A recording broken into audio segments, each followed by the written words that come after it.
Aliás, vocês até no site definiram como um disco Space Rock. Ou esse rock como Space Rock. O que é o Space Rock? Space Rock é uma coisa, um tipo de som que aconteceu especificamente no ano de 68, quando estava terminando a era psicodélica, para entrar no progressivo. O Space Rock é aquelas bandas que não ficaram nem no progressivo. Nem no meio do caminho Ficaram mesmo. no meio do caminho, no caso do Pink Floyd, a segunda fase dos Animals. E eram bandas que a gente estava ouvindo muito na época da gravação, na época da criação das músicas. E os discos do Space Rock têm essa qualidade de não ter um estilo definido. Cada música vai para um lado, como o álbum branco, os Beatles, o House of the Holly, do Led Zeppelin. Não é um disco de rock. Eles ficam isolados ali na história, fora de um. Não é aquele roqueiro, como se diz, ortodoxo. Uhum. E o disco tem isso, tem vários tipos de música, vários tipos de som diferentes, coisa que a gente não tinha conseguido fazer antes. O caso de cada música, tipo, não ser o mesmo disco, sabe? Por exemplo, tu pega algumas bandas que o disco inteiro é igual, timbre de bateria, que tá. A gente pegou cada música particular, assim, trabalhamos nela como uma obra. Uhum. E os temas diferentes também, como se cada música fosse um filminho diferente. Ai, que bacana. Eu inventei agora. É bom, É bom, hein? Já mais uma. Obrigado, Vocês adoram inventar coisas em entrevistas, né? Essa é boa, hein? Mas boa, às vezes boa. acerta, né? Eu assisti a entrevista de vocês há pouco tempo, que foi exibida no Jô, né? Eu acho que foi esse mês. Não, a gente tá em outubro, final de setembro, por aí, né?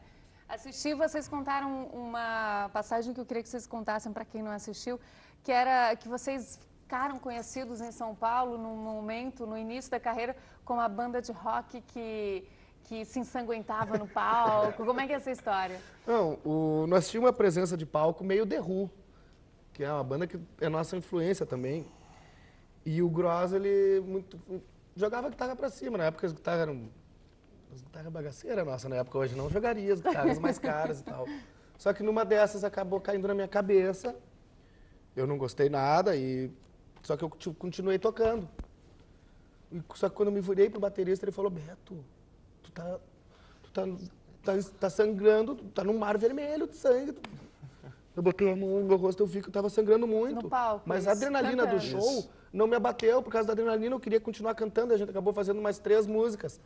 Só que a partir dali, o público paulista começou a achar que isso daí acontecia, que isso era um número no show. Um pouco antes do final, o guitarrista dá com a guitarra na cabeça do vocalista, o cara sai sangrando e continua. Vocês têm que ver aquela banda, Vocês têm que ver aquela banda que é demais. Estão tocando no Sesc Pompeia. Isso. Um festival importante para nós, eram os primeiros festivais que a gente tocava.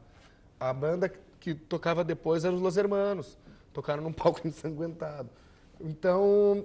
E aí no show seguinte o público pediu sangue Puxa, e pior não que teve as sangue. pessoas começaram a ver, vamos lá ver aquela banda que se quebram tudo, se sanguenteiam. E nunca mais ocorreu nenhum acidente Graças a Deus. com sangue no Sim, palco. uma dessas a gente pode perder nosso vocalista, né? Não dá.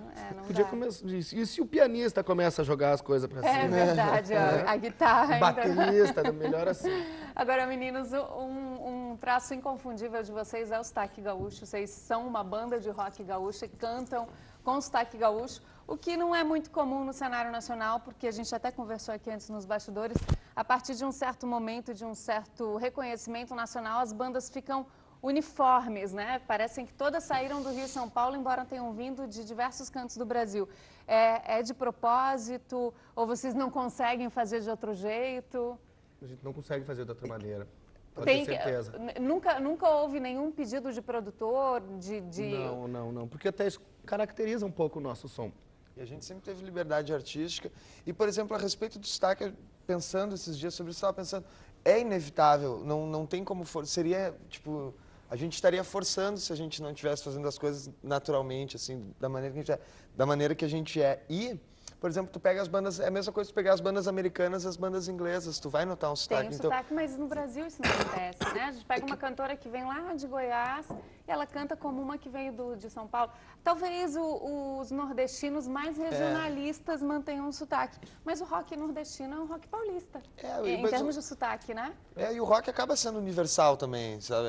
É uma linguagem única também, não tem como... A não ser que tu vai fazer uma banda como acontece, por exemplo, mistificando as coisas, por exemplo, pegando uma banda Chico Science Nação Zumbi, por exemplo, é um rock especificado mais em alguma coisa, com elementos nordestinos, e a gente não tem isso, a gente só faz o rock. Com sotaque.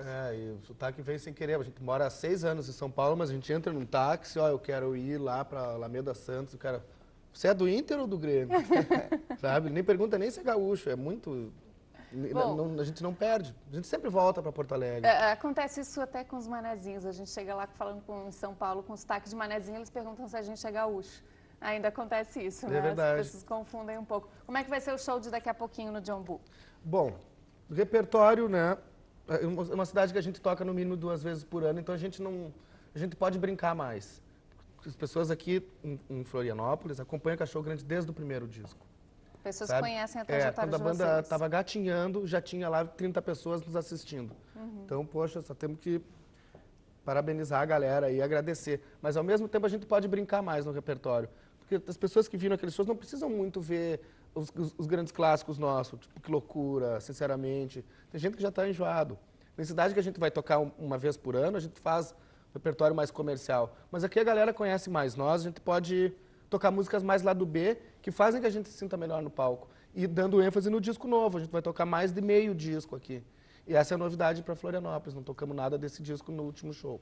Perfeito. O show começa mais ou menos meia-noite no John Bull Pub, ali na Avenida das Rendeiras, na Lagoa da Conceição. Depois, dia 24, a banda segue para Chapecó e toca no 14 Bis Estúdio Bar. Então, atenção, telespectadores de Chapecó, dia 24 tem Cachorro Grande por aí. Na internet, eles estão com o endereço cachorrogrande.com.br. Meninos, bom show para vocês. Obrigado. Sucesso com esse novo disco, com o obrigado. trabalho desse novo disco. Vamos encerrar esse bloco com o clipe de trabalho deles, Dance Agora. Exato, nosso clipe novo.